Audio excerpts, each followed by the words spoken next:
Early in the 13th century, a fierce warrior, Genghis Khan, organized a nearly invincible army of nomadic Mongols from Central Asia. He began the conquest of an enormous territory that would be completed by his sons and grandsons. In 1257, one grandson, Hulagu, targeted for conquest the capital of the Islamic Empire, Baghdad.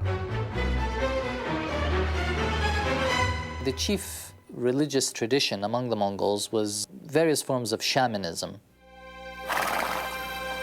And Hulagu, at various times, mentions that one of his missions is to destroy Islam. Hulagu demanded Baghdad's submission from the 37th Abbasid Caliph, al-Mustasim. I will burn your city, your land, yourself. If you wish to spare yourself and your venerable family, give heed to my advice with the ear of intelligence. If you do not, you will see what God has willed. The Caliph responded by saying, "You daren't attack me, because if you attack me, the entire Muslim world will come to my support." As it turned out, the Muslim world did nothing, and Baghdad faced its most terrible calamity under the Mongols.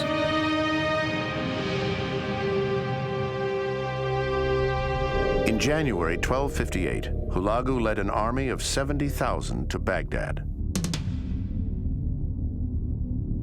After some 30 days of fighting, Baghdad fell. And Hulagu made good on his earlier threat. He killed the Caliph by wrapping him in a rug and having him either trampled by horses or beaten to a pulp. An eyewitness recounted what Hulagu's army did next.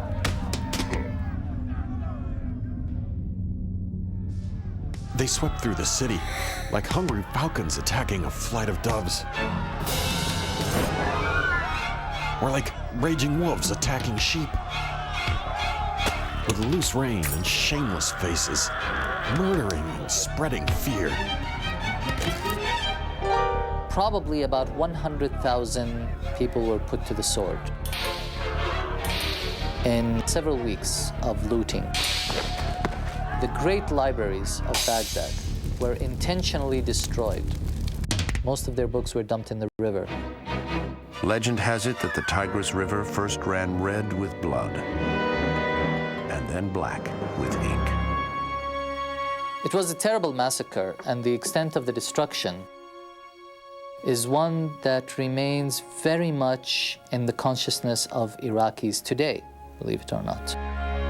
For Iraqis, the very name of Hulagu brings images of destruction and fear.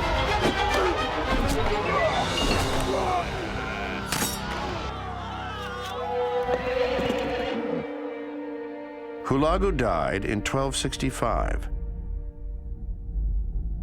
But his dynasty, known as the Ilkhanids, ruled the territory of Iraq, eastern Anatolia, the Caucasus, and Iran from the Iranian city of Tabriz. Damaging effects of the Mongol invasion continued to resonate in Iraq for over 2 centuries. Iraq is a scene of devastation, constant invasions, instability, and generally economic decline. These are the dark ages of Iraq in all respects, really. The Mongols were unable to maintain control over Iraq after the death of the last Il-Khan ruler in 1357. The region languished, mainly under a series of local strongmen, until the 16th century, when Iraq became a religious battleground between 2 neighboring empires, the Persian Safavids and the Turkic Ottomans. The Ottomans, who were Sunni Muslims, had created an empire by raiding Christian territory under Byzantine control, which they considered their duty. a jihad. The Ottomans renamed the Byzantine capital of Constantinople as Istanbul when they conquered it in 1453. The Ottomans were the greatest military machine of the late Middle Ages and the early modern period even. They were the ones to introduce muskets for their infantry. And the Ottoman armies proved to be invincible, really.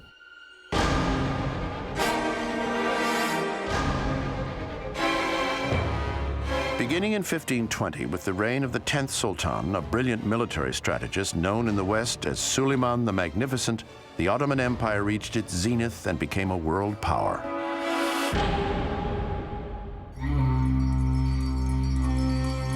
The Safavid dynasty was founded by Shah Ismail in 1499. The Safavid state provided the territorial and societal foundations of modern Iran.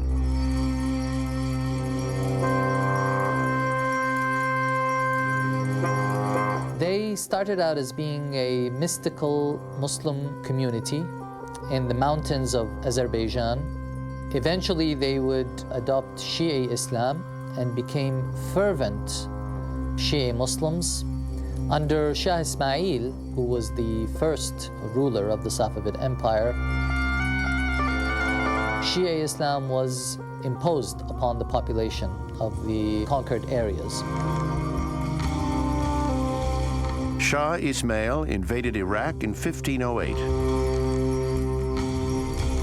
in part to take control of its two holiest Shiite cities, An-Najaf and Karbala.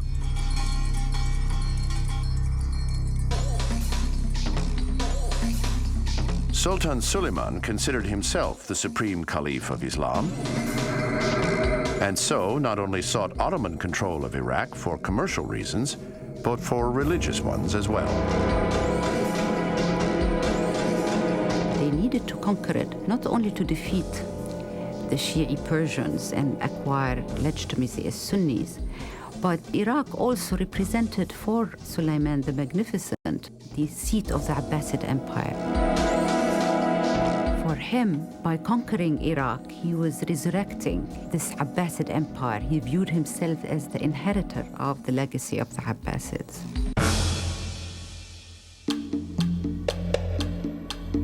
Suleiman began his conquest of Iraq in 1533. Surprisingly, by 1534, he captured the former Abbasid capital of Baghdad without a fight. Baghdad surrendered quite easily to the Ottomans. Sunni scholars go out to Suleiman and they give him the keys of the city, saying, please take it over. We have been subjected to this persecution by the Safavids and we need you to take it over. Despite Suleiman's victory in Baghdad, the Ottomans and Safavids continued to battle for control of Iraq long after the Sultan's death in 1566. The Safavids finally were driven out for good in 1638, and Iraq became part of the Ottoman Empire. But over the next 2 centuries, Suleiman's descendants found the region difficult to govern. It was a very fractured society. Tribalism was very strong in many parts, and in fact, most people were either rural or tribal. The cities were small and few, and the Ottomans governed through a rather thin administration, mainly of Ottoman Turks, but with some Arabs as well. And it was Islam, the belief in Islam, Islamic institutions, and so on that held it together. Early in the 19th century, the Ottomans imposed central authority over the region. They divided it into 3 administrative districts that would become the forerunner of modern Iraq: Mosul, Baghdad, and Basra. In fact, Basra, near Iraq's only access to the Persian Gulf, was quickly growing into a center for international trade. At the dawn of the 20th century, the Ottomans would have to contend with foreigners who had an eye on their wealth. Everybody knew that sooner or later they were going to find oil across the border in what was then Ottoman Iraq.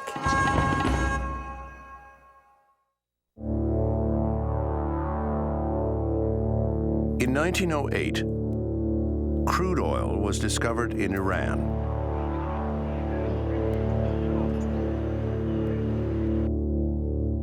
Winston Churchill, Britain's civilian head of the Royal Navy, was convinced that oil, not coal, was the fuel of the future. In 1909, the Anglo-Persian Oil Company was formed to develop the new industry.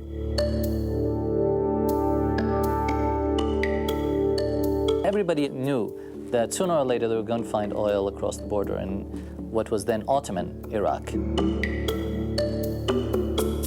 British investments increased, British presence increased, and already there were well-detailed plans to conquer at least the southern part of the country prior to World War I.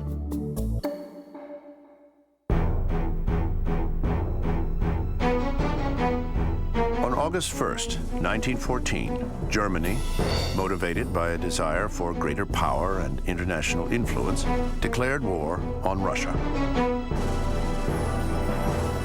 World War I was set in motion.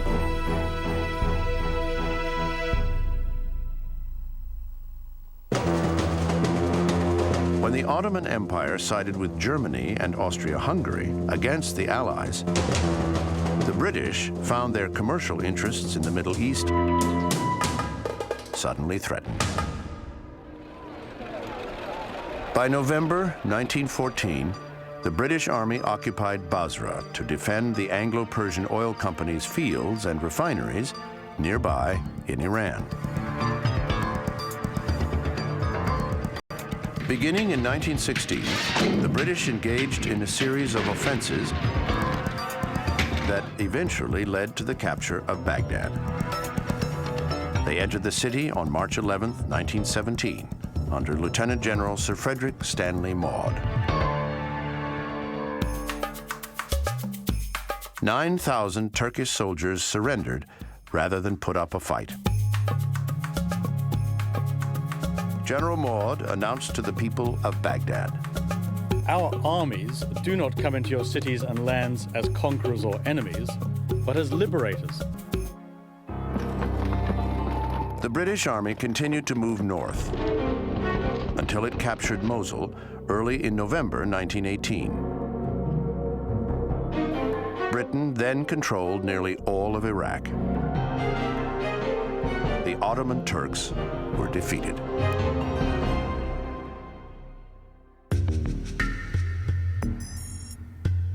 Iraqis and Arabs from other Ottoman provinces in the Middle East hoped their long-held dream of self-rule would finally come true. An Arab nationalist movement of sorts had already started before World War I. And many of the Arab army officers and civil servants and intellectuals who had been, some of them educated in Istanbul, were opposed to control by the Turks. At the Paris Peace Conference in 1919, Arab hopes for independence were crushed when the Ottoman provinces were divided between France and Britain by the League of Nations. Iraq, as well as Palestine, became a mandate entrusted to Britain. These countries were deemed to be almost ready for independence, but they were going to need help from foreign powers to prepare them for independence. Nation building, we call it today. Arnold Wilson was the administrator in charge of the Iraq Mandate. He argued that it was in British interest to bring civilization to Iraq, to Mesopotamia, and that this could only be done through direct English rule over the country. Thus, he brushed aside any claims of Iraqis to participate in the governance of the country.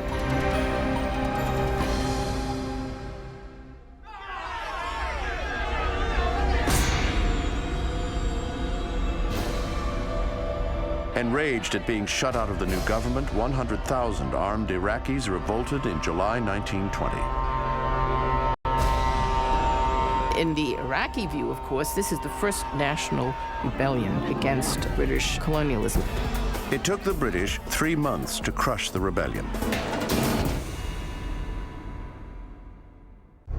By 1921, Colonial Secretary Winston Churchill was determined to end direct British rule and install a British-friendly Arab leader as King of Iraq. He invited Prince Faisal Al Hussein to become ruler of the new state, even though he was not Iraqi, but was instead a member of the Hashemites, the ruling family of Mecca. Faisal was a descendant of the Prophet, and thus he had sort of religious credentials. He had Arab nationalist credentials in the sense that he was a leader of a revolt against the Ottomans in the name of Arabism. Generally speaking, he was considered to be quite moderate and willing to accommodate British interest. In August 1921, Faisal was elected King of Iraq in a dubious referendum. The Hashemite monarchy was considered as foreign by many Iraqis. The real problem here was the monarchy was seen as sort of a tool of the British, and it was the mandate itself that generated the opposition.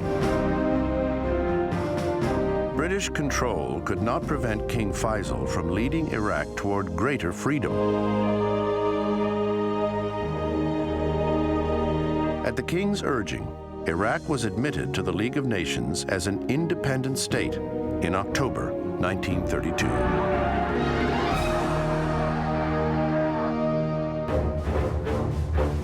By the late 1940s, many Iraqis were dissatisfied with the pro-British monarchy, which was growing increasingly alienated from society. Peasants were being driven off the land because they couldn't pay the loans that they had borrowed. So landlessness was increasing. The situation in the countryside was one of intense poverty. Oil accentuated the class division. It had been discovered in the city of Kirkuk in 1927. It allowed the government to enjoy a source of wealth that was not dependent on society.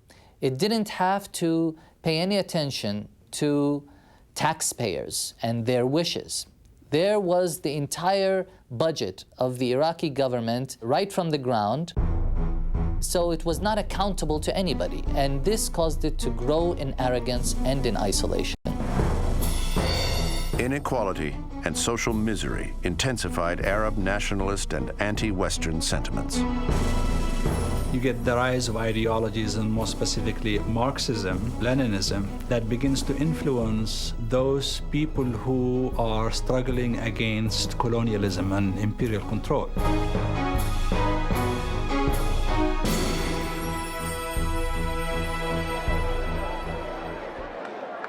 The Iraqi monarchy clung to the past.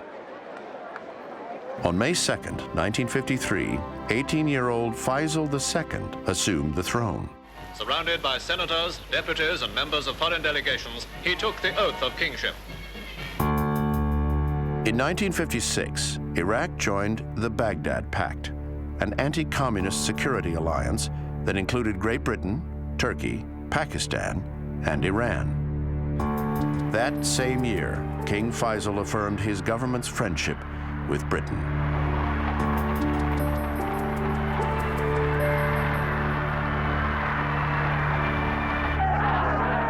Two years later, the king would be assassinated. Once you uncork the bottle, all sorts of things come out.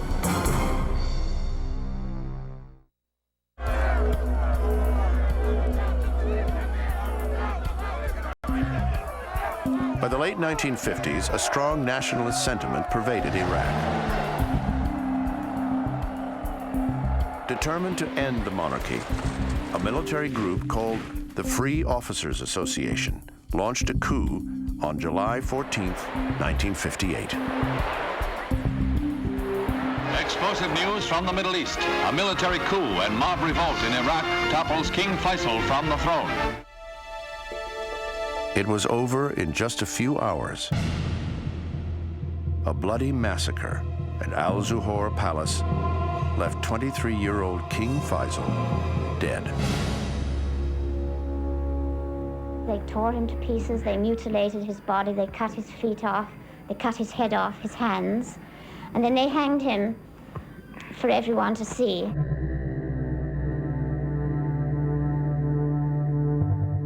The 1958 revolution was quite violent. It wasn't meant to be. The officers that conducted it wanted to get rid of the ruling family, and the ruling family was killed. But as frequently happens, once you uncork the bottle, all sorts of things come out.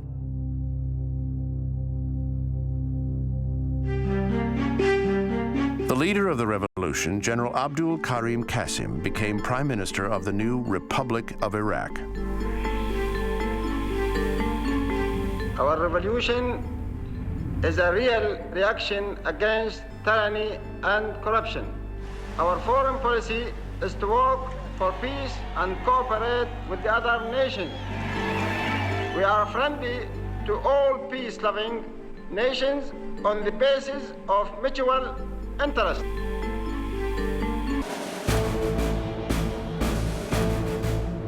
Some of Qasim's progressive laws that promoted women's rights and land reform were considered too radical by a number of Iraqis. They began to support the right-wing Ba'ath Party that emerged in Iraq in the early 1950s. All the forces that feared the leftist tide in Iraq gravitated toward the most militant, the most organized, the most vicious of the right-wing groups, which was the Ba'ath Party.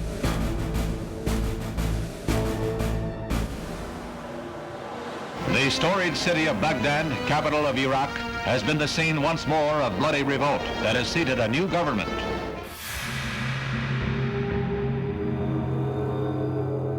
On February 8, 1963, a coalition force of Baathists and Arab nationalist army officers staged a bloody coup to overthrow Qasim.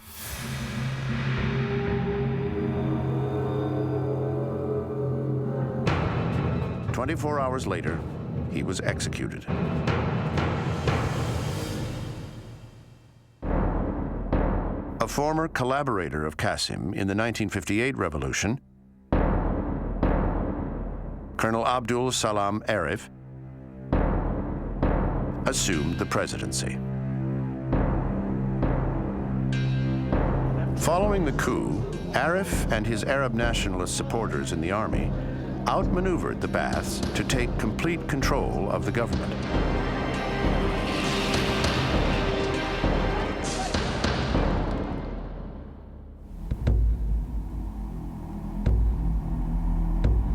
But the Ba'ath Party did not go away. In fact, it grew stronger by recruiting new members and extending its reach deeper into the core of elite army officers. The man who was responsible for doing this was Saddam Hussein, who was really responsible for organization, including not only the cell structure, but the security organization.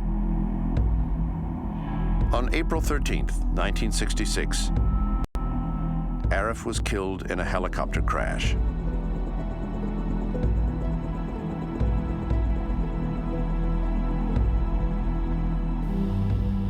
He was succeeded by his brother, Abdul Rahman, a weak leader, unskilled in military politics.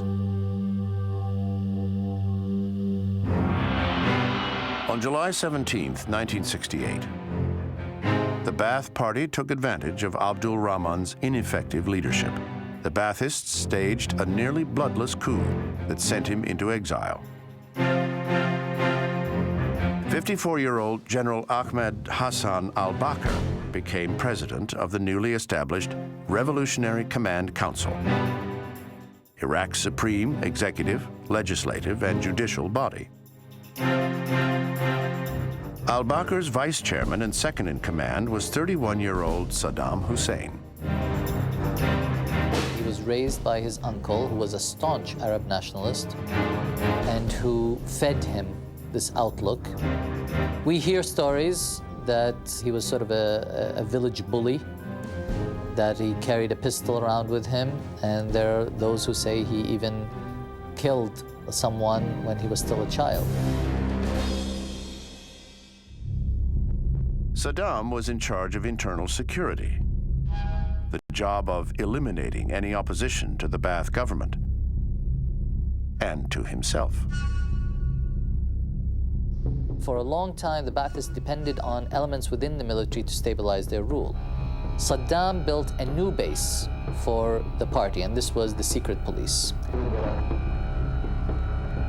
The secret police spread an atmosphere of terror in Iraq, where everybody feared their neighbor, and even parents feared their own children.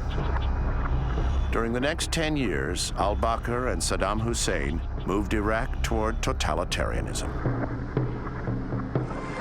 After a decade of purging, power plays, and consolidation, Saddam had practical control of power within the government. Not surprisingly, al-Bakr stepped down, citing ill health.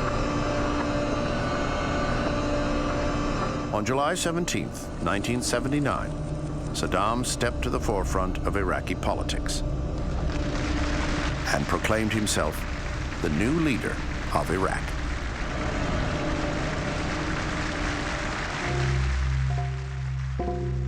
Saddam Hussein is the absolute ruler, the chief of the party as well as the state, and everything in between. And so with his unilateral rule and unilateral decision making, he really leads the country downhill. The Iraqi troops stormed across the border and occupied the oil-rich emirate of Kuwait.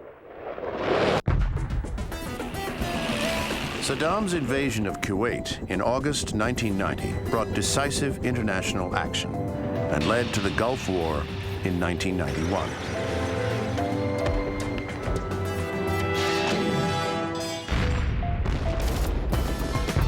It ended in defeat and harsh, humiliating ceasefire terms for Iraq.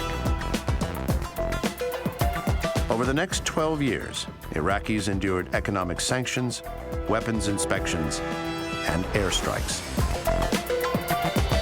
Iraq under Saddam had the greatest potential.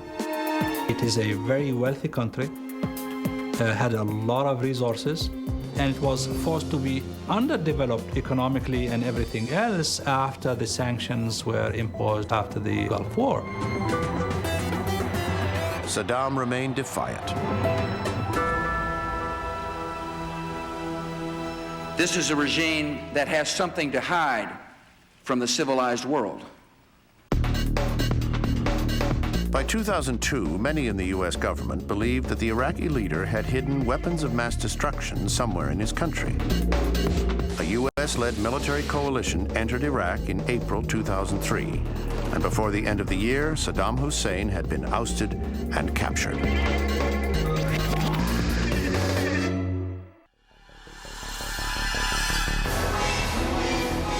Iraq has had a long tradition of violent conquest and occupation. From the era of ancient warring city-states to battles over Babylon and Baghdad, and revolt and revolution in more recent times, many have sought control of Iraq. It's a land that historically has been very wealthy in the past, agricultural and commercial wealth, in the present oil wealth, and thus it's constantly invited invasions.